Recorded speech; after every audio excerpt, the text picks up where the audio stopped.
mukoza mukutonda we yalungamya byonna abawo Yesu abawo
In my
byaffe byonna nga saddaaka gy'oli ey'okwebaza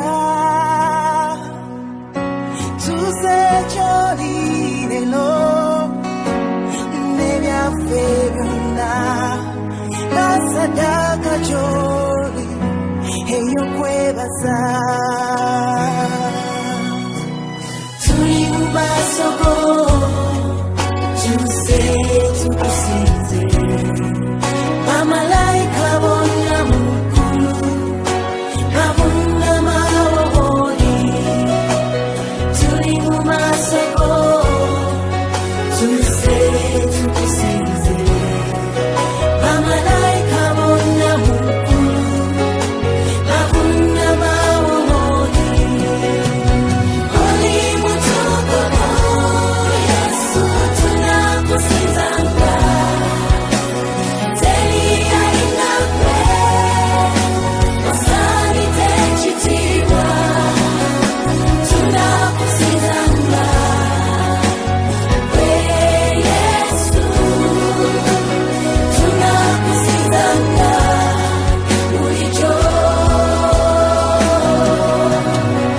oli mutukuvu Yesu tunakusizanga teri alina gwe osaanidde ekitiibwa tunakusizanga gwe Yesu tunakusizanga bulijjo osinzibwe kabaka w'abakabaka otenderezebwe Mukama ow'ekisa kyasuze gy'oli leero. Okay, mukwano gwange, tukyali wano ku Overflow, and thank you for clinging on MCCTv mukwano. Obuyimba obwo kansuubire bukututte mu mwoyo. Twabadde tuyingidde mu kusinza butelevu, twayingire ne Benson Ken, kaana kato, kaana kasinza, kayina eddobozi, the anointing. Everything is on point, my dear ones. Bw'oba olinayo katabanyiko nga kali eyo ng'okalabamu ekirabo ekyo tokakotoggera kawe ssente oba akatwale mu ssomero oba bikayigirize byonna ebyokusinza ebyaki kasobole okuba nga kagulumiza Mukama n'ekirabo kyako. Okay. We have a guest today, and but I'm happy. I'm so happy to receive her on the Overflow. Now, Mukwano Gwanga Chandaba Lilian Mtawana Kulaba Kwoli. Thank you for watching Mukwano. Ladies and gentlemen, introducing Florence Mukwaya. Florence, how are you? I'm blessed. How are you? I'm fine. Mukwani Zak Overflow. Mbona kuliko Olugendo kuba mama. Ngendo za lockdown sinya. Mukama asobozesa n'entuuka. Okay, Florence, how has life been? No? Obulamu sibu sitebadde bubi wesa kya Mukama. Tuli mu Kristo abaddewo omukulu waffe.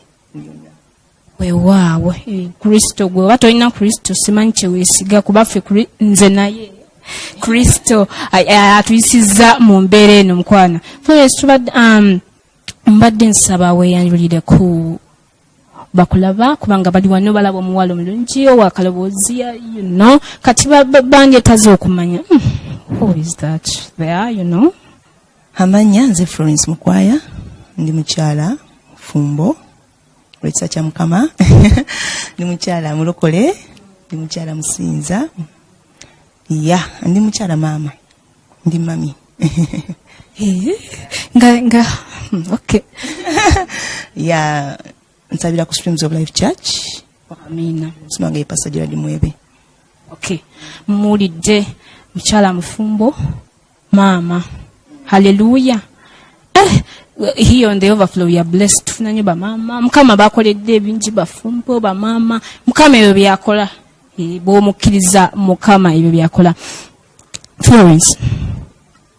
Tubadde wano nange mbadde wano nga neebuuza.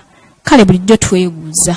Bw'otabadde nga tugamba nti embala eyinza etya okukosa obuweereza embala naddala mu church.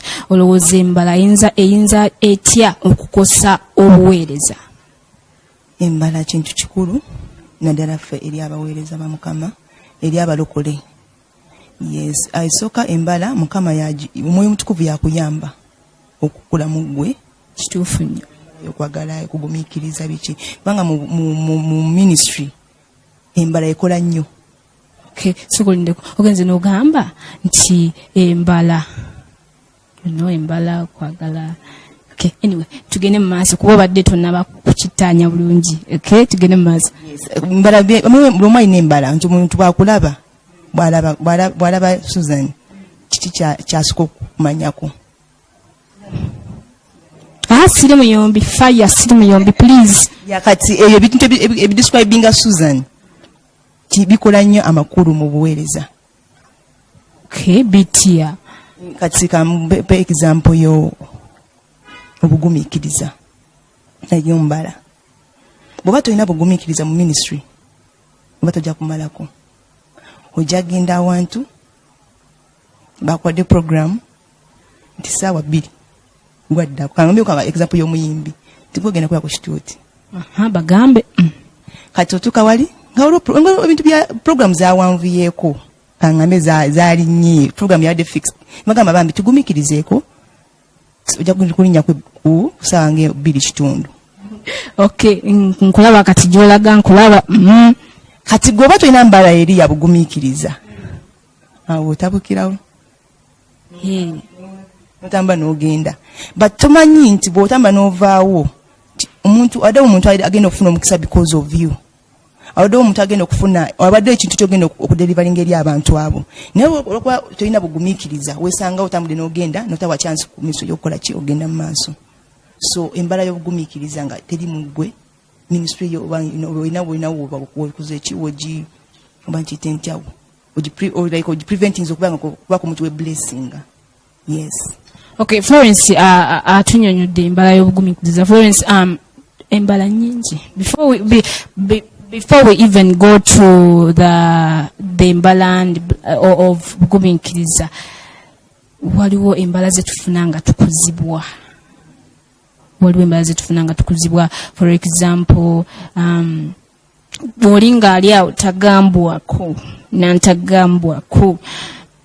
He is not criticized. Tayagala kumanya ye kasita abanga alina talenti mwe mulina okumuvunnamira mwe mumanyi okitegeera ekintu ekyo. So kati tukoze tutya?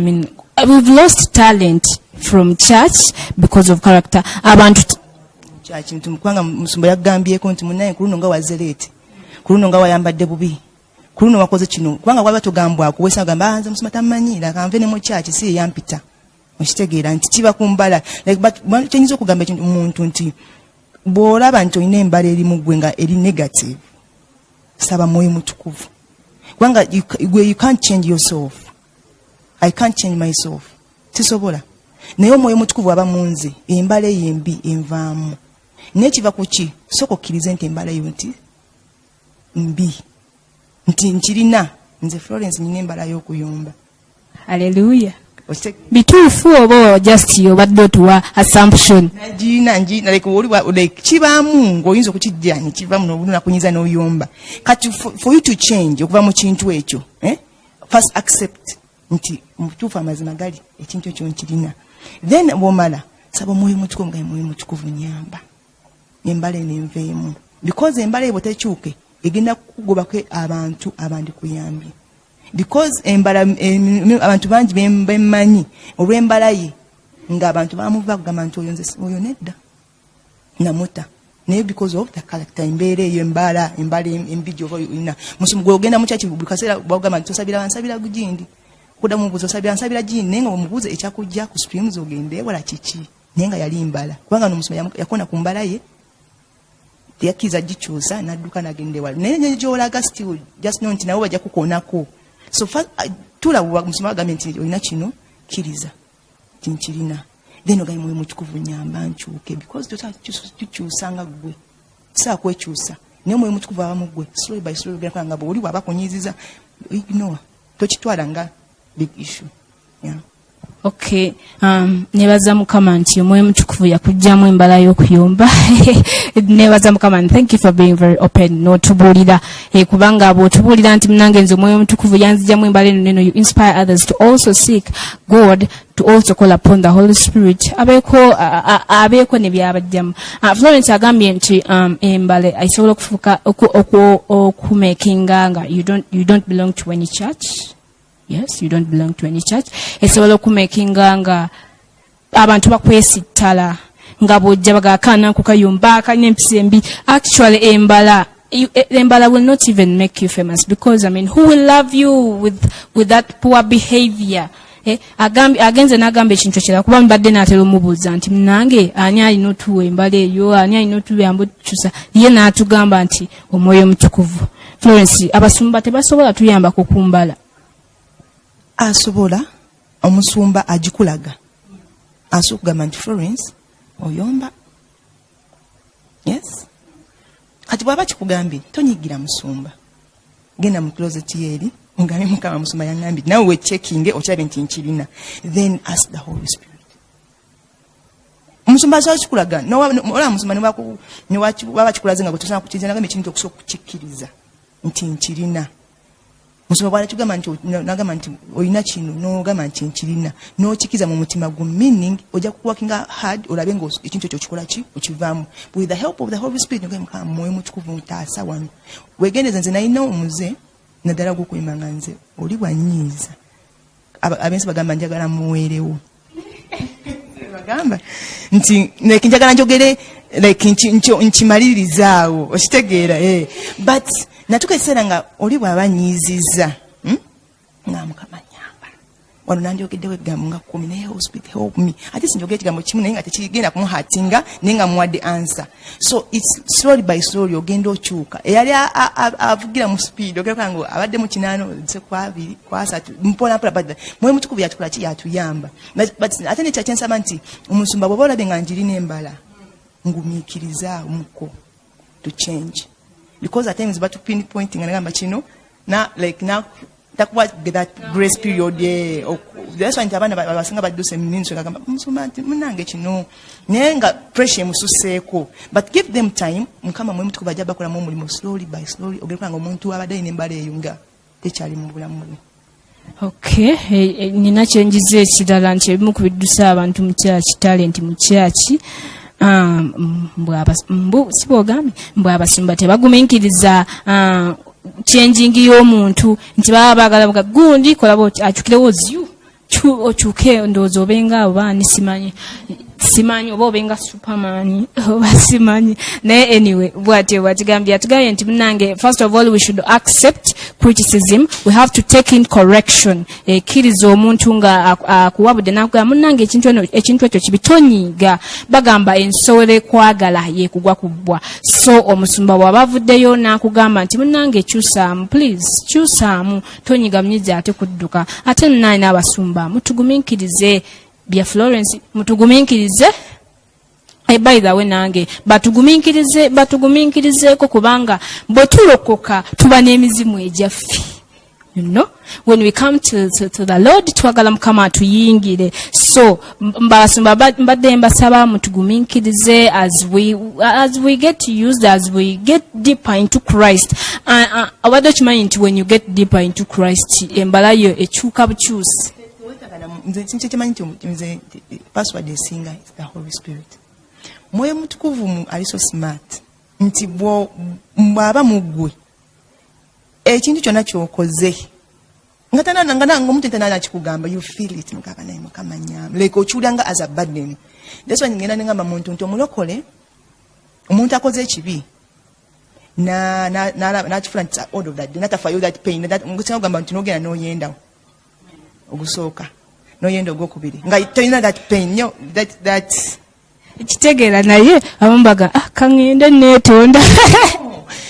Naye waliwo omuntu agenda n'akometinga sin and he comes back n'awulira that giftness nagamba mukama nsaasira okitegeera kati kyengamba nti nembala ekintu kyolina nti wemba nayombye n'omuntu natuka ekiseera nga bwemba nyombye n'omuntu n'agenda sigala nyina pain ngamba bati kinyombi abata kino kinjogedde kino kitegeera nti omwe mutu asigala ayogera mu ggwe kale kye kikuyamba nti nogamba nokulaba nti kankole kikankyuke naye ate in the process of changing obuzibu tufuna nti ate butufuna abatujja ku mulamwa nti ndi mu process ndi mu kuhiringa ate bwe nfuna yabajja ne bagamba Florence oli mmeme kitegeera kinsukkako ne makamba vile ngendeko ki awala in brief bakumazeeko emirembe omuntu alina kalakita gyolaba nga tekusanyusa kyanga omuntu atalina yokwaga talina mukwagala mu ye gyebali nga ye mutuufu ebintu byokwagala tayagala ekituufu nnyo babeera bitter you know but they always have reasons why they became bitter so kyogambye nti abasumba abagumiikirizeeko nakyo kituufu omuntu oyo musembeze nga muntu wabafa tumutegeera kiki kyali naye bweomusembeza omanyagamba kiki ekyo kimufuula kimukambwe ennyo lwaki ayeyisa bwatyo because omuntu agenda okuyisa bwatyo nga waliwo ekiri behind gokanya kugamba nti omuntu alina embeera bwe omwana musungwavu omwana mukinaye nga tomanyi behind the scene nti waliyo ekiriyo kimukufuusinze so ng'otona kujajinga samwana otona kukola kitusuko musembeze omanye nti Florence embala eno gyalina yava ku kiyinza okuba nakulira mu famire nga famire nyumbi lindako ogenze n'oyogeraka Florence oli mukyali Muganda ndi mukyala Munyoro lwakuba nti manyi wange Muganda ndi Muganda na Munyoro kale wedda nkuwulira so ebintu ebimu biva mu family kale tezimu ziva mu family okitegeera nga yetaaga kusabira kutulako kintu ekyo ekimwambadde nti yetaaga mugambe manyi nti musumba nga gambe mutunuulire olabe background y'empolampola okitegeera sakutula va mu kumufoisinga nti then musabire nti embala ekole ki emuveeko Basumba muwulidde musabire ku bantu embala ezo zibaveemu kubanga si kyangu by the way si kyangu anyway katuddeeko mu buyimba tugenda kuba tukomawo tukyali ne Florence Mukwaya tovaawo mukwano gwange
Amen. Ogulumizibwe ke kayimba. Wow, it's such, oh my God. I feel it's anointing. How do you feel there, Gwandaba Mkwano? Nze mpulira omukyalo no aliko amafuta naddala mu nnyimba ze by the but naye you have a backup obajawa. They back you so well. You know, they make the song feel like tuli mugulu kati, tuli mukusinza, you know those voices, melodic voices. Oh, Florence, you write your own songs? Season ezimu bampandikirako. Kati oli mutukuvu bamkwandikira. Mutukuvu natuula ne waliwo omwami bamuyita Brian butatula naye tuwandika mutukuvu. Mu nnyimba z'olina mmeka ze waakewandikira like independently personally ngoga yeah this was me? Nina oluyimba bayita bimuwe. At least not a worship song naye nga baluyita bimuwe. Tujja kulufuna nalwo tuluwulire tuwulire yeah that original song from Florence Mukwaya. Mpandika like ntuula ne mugamba kino kigambo na kino. Nina ebigambo ebimu ng'owulira ng'omutawanise music ng'oluyimba lulungi ebigambo but nga nze mpula tebinkolera. Yeah, ne mugamba ako kajeemu ateekamu kano. Yeah. Naye munaffe badde webale kulaba agambye nti I can't wait for our guest. She's here, she's all yours to ask questions, to comment, to support. She's all here. Okay, Florence, when did you start singing? Natandika midda, but recording seriously natandika 2017. 3? So 3 years in the industry. Okay, Florence, I've seen your songs, mostly worship songs, and they are good ones. What inspires you to write these songs? Okay, this song, I mean, I need to write this worship song. I feel I need to say, God, you know. What inspires you to write this? Over kubanga omwanyisa nti mnaye naloota ekirooto ng'omukama ngamba nti wandika kayimba kano kagenda ku ministeringa gwe ozijja wa you're just talented over God speaks to you over, you know, please. Nze okuva ku lwimbo olwasooka bimuwe omanya nti tebyali byangu nembimukwasa nti njanya embeera gye ndali tuyitamu nali mpitamu with my husband at home ng'ebintu bye tebitambula bulungi then nenfuna oluyimba lwabimuwe then ogulumizibwe lulwimba mu worship song lulwimba lunasooka lunaddako ogulumizibwe nga Mukama amaze okukola embeera eri. Okay, so after God working nenga Mukama ogulumizibwe wali oyita mu mbeera like lowooza mu challenge like zaabawo nga wakafumbirwa oli mwana ekuwa nafumbirwa was 24 nali nfumbirwawo nga ebintu bingi the marriage my husband ali mu ministry ebintu bya kutambula kukkiriza Mukama ng'ebintu bibi kutambula footing yo marriage ebintu ya marriage nti byonna byakulwa kukkiriza Mukama. In brief, you were going through hard times in marriage, only in marriage. Ng'ebintu sirika embenga sina mulimo tewali kyakola tewali kyakolya tewali but olima ne nti bimuwe. So in that season Mukama n'akola bimuwa wakkiriza gwe n'obimuwa because nasikuba nekola magezi gange ne bigaana we mutyo we muba okimanyi omuntu asooka naga you know there is a friend of mine who says waliwo lwosaba ng'owulira nti Katonda takola takyawulira nti olinga naye Bible etugamba nti konkona because the Bible also tells us nti be persistent in your prayers. Ate bw'okonkona ennyo Yesu yakozesa parable nti bw'okonkona ennyo n'omuntu tasobola kusigalayo ate naaga era avaayo n'akugenaga ye bannange mukwano ogamba ki you know so bimuwe bingi nga teddemu amagezi gange like oluusi tuife abafumbo naddala abakyala oluyingira mu marriage oyagala ebintu bikolebwewo then oyombyewo okoze kino okoze kiri but time came God n'aŋŋamba binkwase mutufu nembimukwasa but since then lasala nabimukwasa nimpumula munze nereka nfuna ogulumizibwe nga mukama mutuufu nga mukama gulumizibwe bwe wampisiza wano byalandira odya kufulumiza onyina baiko challenge zaaliwo ne mukwasa gulumizibwe kati mutukuvu mu luyimba one Sunday batugamba okuleadinga like worship in church muntu bamuwa nti gogenda kuleadinga worship Okay. Naleta prayer songs. But the main issue is worshiping God. Okunonya ebigambo ebyo like onyimba ezisinza mukama. Va ku nyimba ezisaba. Va ku nyimba ezi worship nengo oli ali mukuru. By the way, there are some people, you know, muzine nyimba na that is tumbling pola. People get confused with that. And she baloza bulimbo tumbling pola la kusinza. Some songs are encouraging songs. Some songs are prayer songs. So, yeah, but you know, worship songs, it is lifting God high, you know. Sibiaga, but what, you know, such things. So, yeah, you know, it's a good song. Nete rujamu worship. I've liked that. Nali njaga nnyo ennyimba ezogera ku mukama ezimuyimusa ezimu kati mutukuvu is the song olugama mukama erumuteka mu kifo kye ekimugwana nti oli magamba nti bw'otandika oddusinza we are going to worship God so sigamba nti sinza ate nga oli mu kusaba okitegeera so lwe lulimba nagamba mukama njala nfune lulimba nga lwogera ku bunene bwo but I thank God for that song era lulimba nze nkimanyi my songs, I have a song. Yeah, by the way, they are good songs. By the songs, but mutukuvu. In fact, mutukuvu ndabika namkuteye na namkwata yenna ndabika natero kula yokava yange.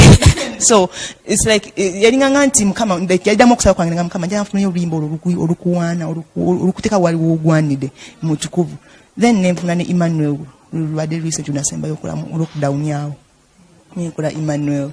God is with us. Kuzamu n'abantu amaanyi. Yes, because luzamu amaanyi nti mukama waali.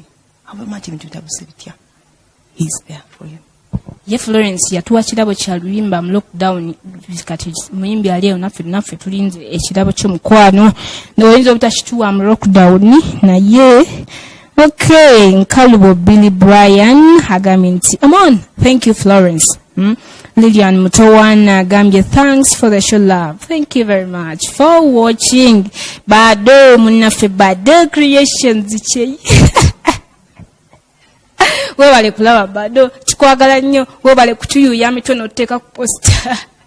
No to stamina butama not but thank you by the way for that bado munafe thank you for the beautiful artworks. Thank you for everything you've done, for that creativity you put, but atukolera bulungi ebintu wano wegama na designing ka poster kwa no labika bulungi. Hey Florence agaye by the way Florence agaye ntinga kanyuma okulaba kwe kamunyumidde so bado keep it up. We love you. Yeah, in the overflow. Florence, who inspired you like muyimbi chiwane Uganda? Gulaba nti yeah mpadde n'ekiroto. By the way before wayina ekiroto ekyokuyimba oba mukama yakugamba bugambi nkuwadde akazi mwana gwe yimba. Kale nze kakansuye nkuleeta n'ekintu kimu njala gamba abantu nti Florence simanyi kuyimba but nfulumya mukama kyatadde bwe baba batadde listi z'abayimbi abakabye ennyo I may not be that who says so. No, as naye God what God put in me kyenfulumya. You can't say bwe bajjayo abayimbi bwe bati who says so nti music namuyingira okufulumya ekyo mukama kyatadde mu nze. Not fame. No. Not money. No, I don't. Sikola music kufuna sente. You minister. Ndi muweereza wa mukama. Hallelujah. Because the man I have sizije mu music. Okay. Mukama a blessing other work of my hands. Nifuna sente za music. Bwengamba nti nkulembeza music kulembeza sente kufuna nkulembeza sente in my music. Manja kutomera. Because nja kuteka wa mateka. Agatajja kunyamba like mukama like sente zile message ya mukama kufuluma kwanga nti tompadde sente I will not come. Meaning ina benziza funa kwanga mukama ekintu kyo kyonna mukama kyatadde mugwe kino ku blessinga someone. So wemba sichi wenteka kupakulizo nti Susan wabate ompadde obukadde bwe buti sigenda kujja kuweereza meaning olwa abantu benganya okufuna message eyo. So let me go and minister and God will bless me. Nze mirundi mingi nfumye nenga nempeereza Mukama nampa omukisa gwe mbadde susuubira. Ntate bwe nandisabye omuntu nti mpa ssente bwe ziti yani kwadde tyandi ziwezezza naye n'ogenda n'oweereza after okuweereza mutagamba thank you for ministering n'akuwa. So in brief, nayingira music kuweereza Mukama. Yes, omuntu yasinga okuinspire ng'okuyingira music yali Carol Budiko. nze mulita Budwick. Oyo yansinzanga bulungi. Yali ayimbanga katukusinza tukutenda Mukama gwe yatufiirira. Oyo mukyala naye kakati ne bwe musangama. Carol Budwick, you inspired this lady into becoming a great worshipper. Wow. Obadde okyannyonnyola wali so mbadde sikutegedde bulungi ogambye you don't sing for money. I mean, ofulumya Mukama kyakuwadde. So in brief, God called you. Naga Florence jangu oyimbe oba babuulira njiri nekukwatako n'ogamba butuufu nina okuyimba wano wendi netuuliddeko ku kirabo kyange. Mukama buli omu yamuwa gifts. Yakuwa buli omu alina gifts. Sineezuula munda munze nga mulimu ekirabo ky'okuyimba. Or there's something you olaba nga kirimu gwe all the time you love to do. Dede wali wasobola okuvaayo n'agenda wali n'anyenyamu ku mazina newaga good olaika omanyi okuzina tandika okuzinaga kati neezudde. Wabawo nga bw'ogamba nti kibanga ekizimba mu ggwe something waliwo ekikulumiriza mu mutima. Bwe mba sisimbye siwulira that peace within me otegeera nti ekyo kinagana ngamba let me step out kanfulume kubanga n'ennyimba zaaliwo nga mpanisa okuyimba buli fanifanawo nkugambye 2017 naye manya baliwo emyaka emirala gye naliyo emabega eyo ngenzeko ne mu studio lindako ennyimba olina mmeka? Era nawe ennyimba zengamba eziri official ziri 4 naye nga manya emabega eno nyinayo nga endala nga 5 eziri ngabo nawe wenyini ogenda ku kasazi no baziteeramu oddukawo. Mukama bana ali kuki ate nga ya offer brother gundi akwadeka offer jangu bami n'ogenda naye I thank God for that nti church building nagenda ne kimpa okumalirira. Yeah, we learn step by step. I believe every artist naye alinayo buli obuyimba buli nga mu butuufu yeewuliriza yeesanga yeyitako. Minyimba zali zirina message kyokka ne production obutafaayo nebiba nga byatta ennyimba ezo kyoba nti tuzireka naye ate nze nga Mukama nti Mukama nina okuziiza because bane message kimanyi oba otandika okuyimba otandika abantu abimba basi bonna atandika n'ennyimba ezirina message ezirina omusingi abayimbi abasinza bugambi.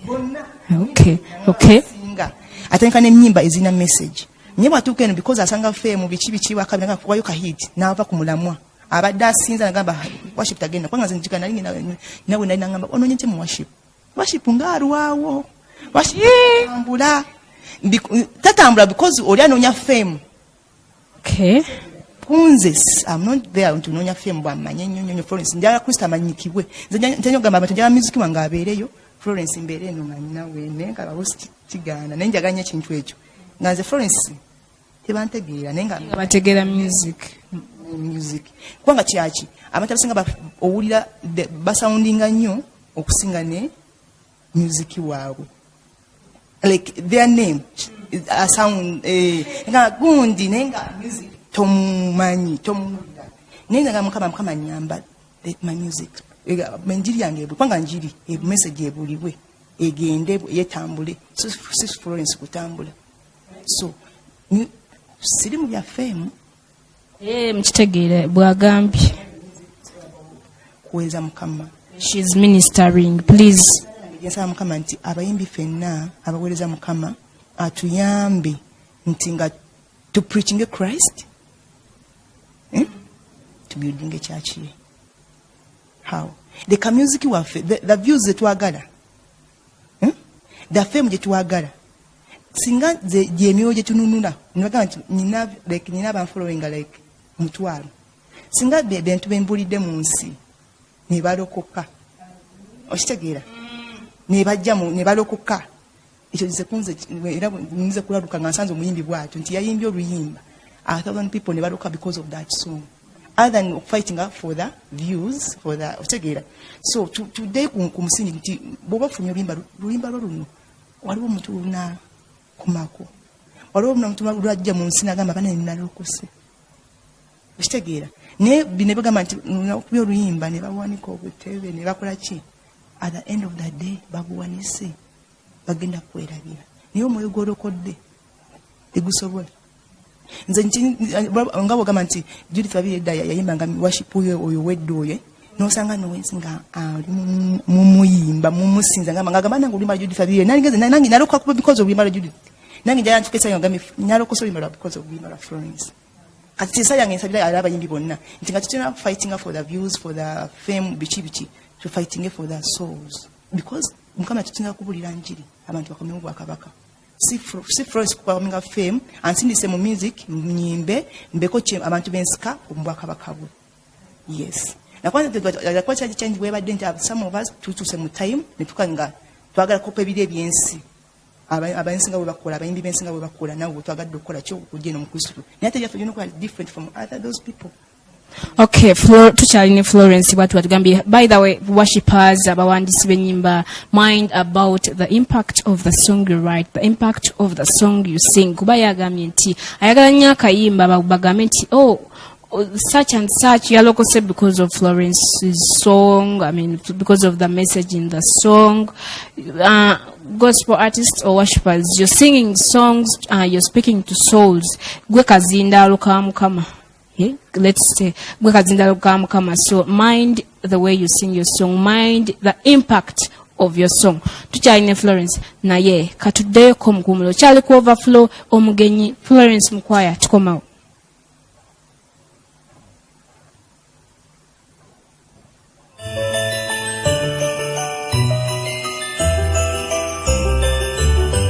MCCTv, exploring the heart of worship.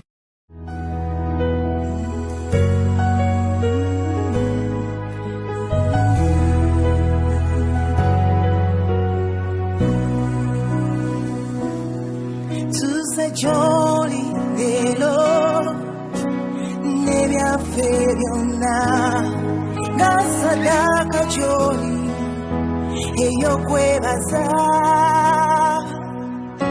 tuze joli elo nebya febyona gasadaka joli eyo kwebaza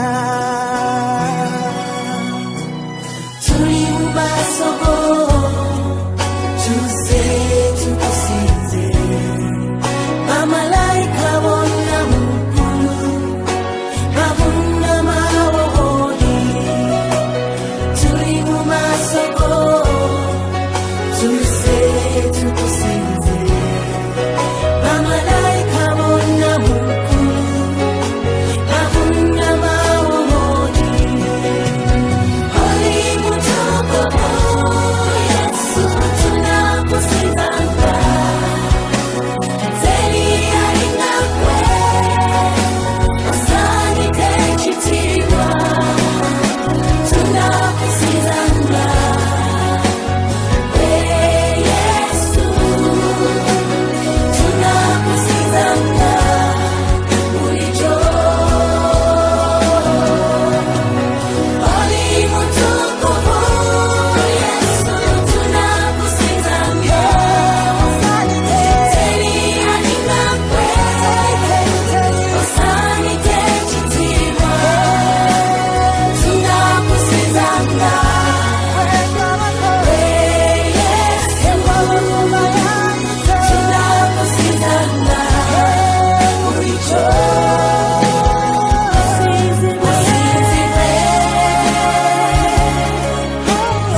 tunakusizanga teri alinga kwe osanite ekitiibwa tunakusizanga gwe Yesu tunakusizanga bulijjo.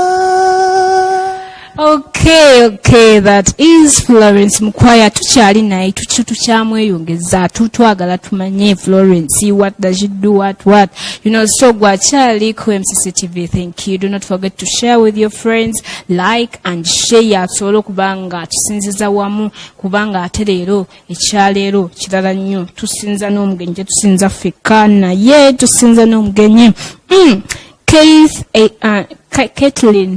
Caitlin Ethan MG agambye, thank you for the show dear, thank you very much, you are welcome. Caitlin azemu ate n'agamba nti amen. Bado Patrick agambye, thanks for the show Susan. Okay, thank you for watching Bado, thank you very much. Florence, you've got a good voice, man.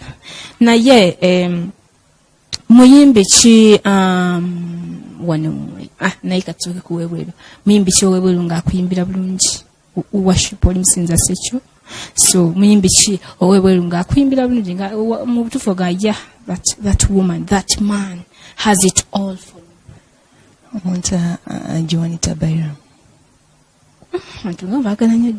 Anyway, Joanita Bynum. Yeah, she's so good indeed. Joanita Bynum. She's South African, right? Hey, that's what I know. Joanita Bynum. By the way, Joanita, badenda kuga nti Rebecca Malope yajja, Joanita Bynum tannajja. Nenze ngenda kumuleeta mu linnya lya Yesu. Anyway, ate wano. Nga bwe nagambye Carol Budrick. Naye ankolera. Florence, you have 3 videos? Audio nya. Nga tobaze ziri. Ziri zireke. Any collabo? I'm planning to do with someone myself. Tuweko ka hint naffe tulindire tugambe, oh I can't wait Jesus, I can't wait. Lindo ja mulaba. Bannanga ate bwotyo tugambye. Kusoomozebwa ki kofunye in your music career? Mukama mwebaza nti abaddewo si kungi nnyo okutandika nafuna challenge ya promotion music wange nga oluusi nga mbeera mu studio ne mu recording naye kati okumutambuza binnema nga oluusi mbeera busy bimulema nga mbeera busy ku mirimu ate nga sina budde bukola ki kutambuza music wange naye I thank God nti kati kigenda kiwewuka. Yes, challenge ginasobola okufuna then n'okufuna ndabye n'entu ya video biki okufuna abantu abatuufu bw'oba otandika. Nze ndi muntu yewa abantu nga njala nnyo okumanya nembuuza gundi oli nakutomeza oli like nafuna mu challenge okusooka ngamba kati bangende mu producer ki producing music omulungi kubanga namanya nava mu studio ziri eza offer sister jangu kweka offer mitwalo 10 bikyebyo bano paka bwe nagwa mu ngwale entuufu kati nfuna producer kiwa kati ninse tumina namba ya ndeko kiwa nyimba zo zonna yazikola Emmanuel Saint Peter ya mkola nenga ziri ndala Saint Peter. Okay. Wali olwanyeko ku butalo bw'ebizindala buchachi nga bagamba gundi yakakwata ne batandika okuyoma naye gundi gwe buli kaseera gwasinza kati nga team leader ga nedda gundi yalina okusinza mu abalala mu backing awo backup n'ayomba ate nze buli jonza backing ate gwani wavuddewa ngolono mpyazi wali olwanyeko obutalo oba n'olinya ku kifunoka vaayo musinza gundi asinza wano fete tukumanya.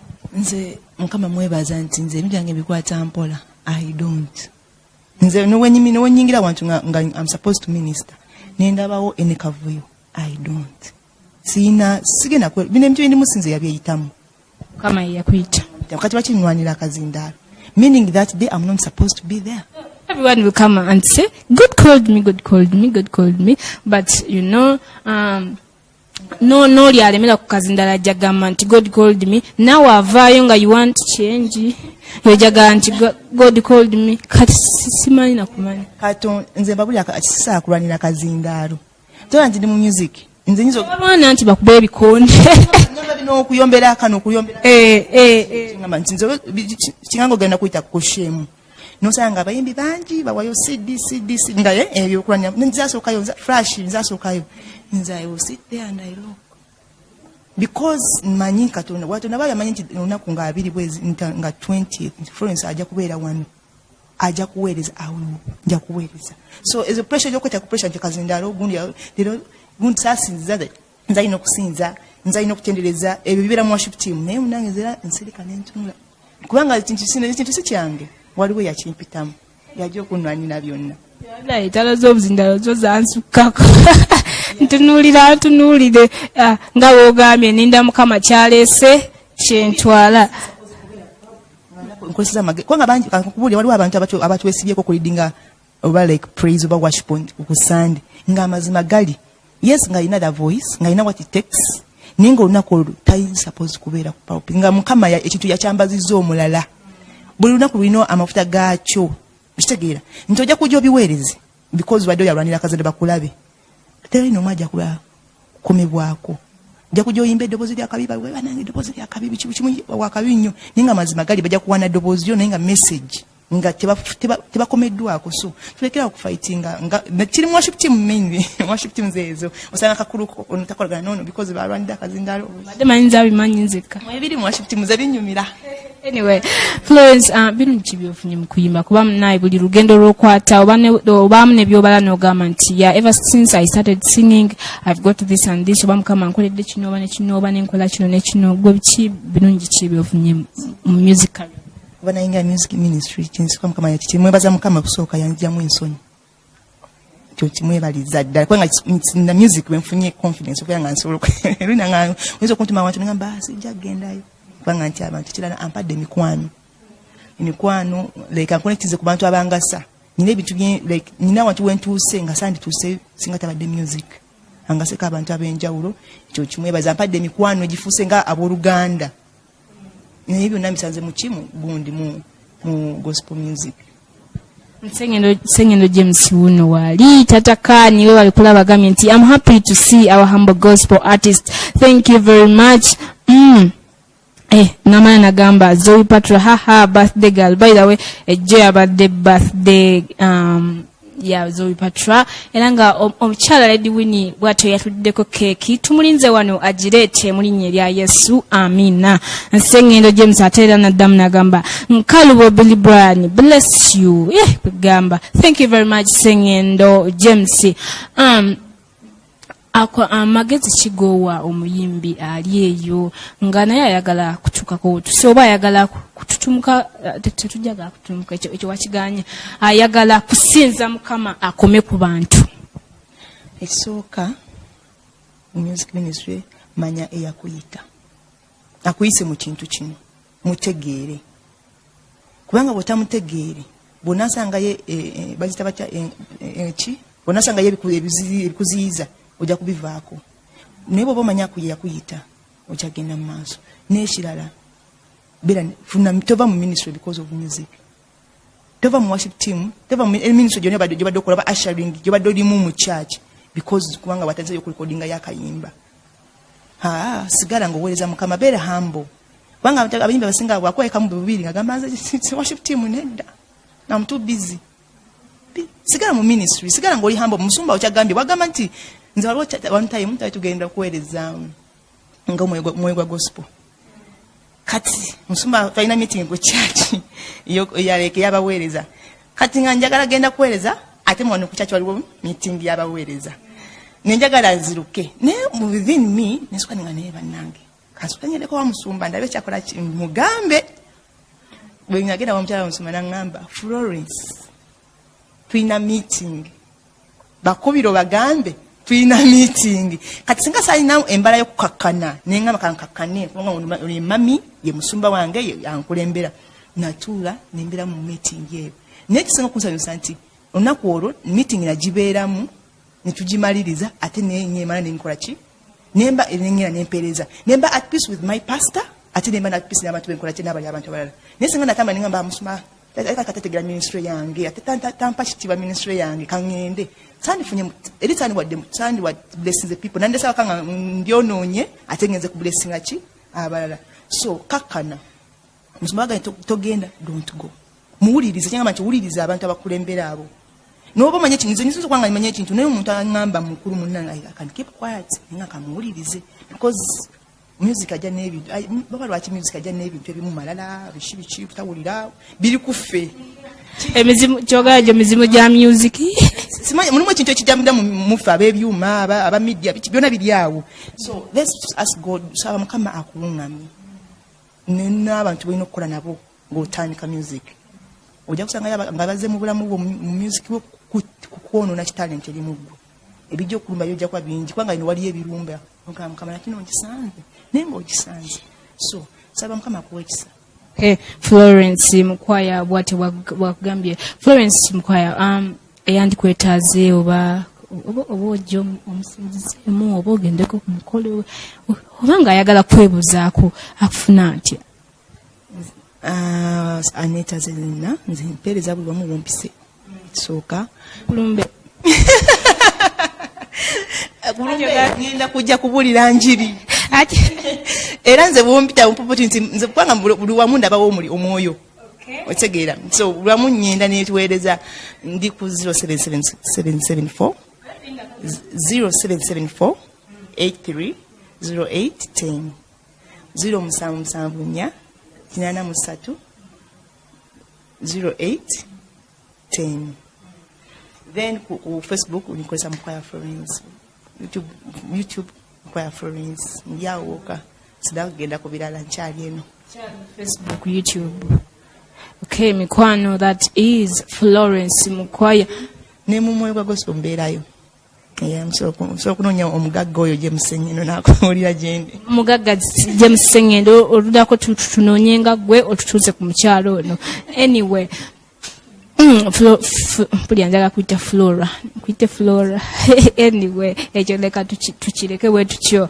Florence mbadde nsaba bafani bo baweeyo akatalekeka baweeyo kugambo nga tosobola keesigaliza ng'olina okukamugamba oyo akulaba. Kyinza bagamba abafanzi banga balokole munywere mu Kristo abatali balokole muyingire eryato lino nga linyuma ery'obulokozi muno ne passport yamwe ne visa yamwe biri muyona mu kuki mu Kristo mwagale Katonda and omuntu ali nga yine embera gyoyitamu kuza mu kintu Katonda yenini akumanyi amanyi kyoyitamu agamba nti alone knows the plans he has for us yamanyi oba muyaga kufaana gutya oba landiro lya kufulumya oba tolina kyewalidde oba tolina kwanga katisazi n'amatama business zayo noneka angali awedde musubi ngali wakagaba kyekizikyenziza ku banka emutwala tunuulira Katonda yagenda okuyisaawo si mwana wa muntu nze terogaba abantu kabeeka beera abafumu ngene bagamba nti si mwami wo nze I don't depend on my husband, I depend on God. Si mwana wo si boss wo panga encha Katonda boss waso like mukama so mugamba boss aveewo bobu mutunuulidde tunulira Katonda buli kintu kyonna just look at God be mukama ni wano mpisaawo wano nyamba. So even abalokole tubuulire enjiri abayimbi bannange tubuulire enjiri tudde ku musingi gwe gwatuyisibwa tukubuulira njiri tunulire emyoyo okugiza muki mu kanisa ya Kristo. Ngamba agala nnyo nyebaza my husband mutumiddeko mutumire ate kyekigaana opportunity okubeera nga mpeereza abantu abasinga tebawa chance bakyala abaami banemisera nnyo abakyala okuweereza talenti zaabwe okutuula nyebaza Tony Mukwaya weebale nnyo okumpa opportunity kubanga nze mpeereza kyobala nti oba ngenda Kalamoja I go. Nyebaza ababosi bange abampa kasente akatambuza music wange. Amina. Mikwano gyange abamwegwa gospel, nyebaza Blessed Charles, nyebaza GMP banangi engalo ya Yesu mwebale nnyo nabye munkolera big massa banji abanyambyeko ku promoting my music ndebaza. Mu buyimba bwo londa mwakayimba kosi nko kwagala otuwa kapera. Nyimba zange zonna nzaagala naye njagala nnyo limba omutukuvu. Amina. Omutukuvu mwagala nnyo. Tuze gy'oli leero n'ebyaffe byonna nga saddaaka gy'oli ey'okwebaza tuze gy'oli leero n'ebyaffe byonna nga saddaaka gy'oli ey'okwebaza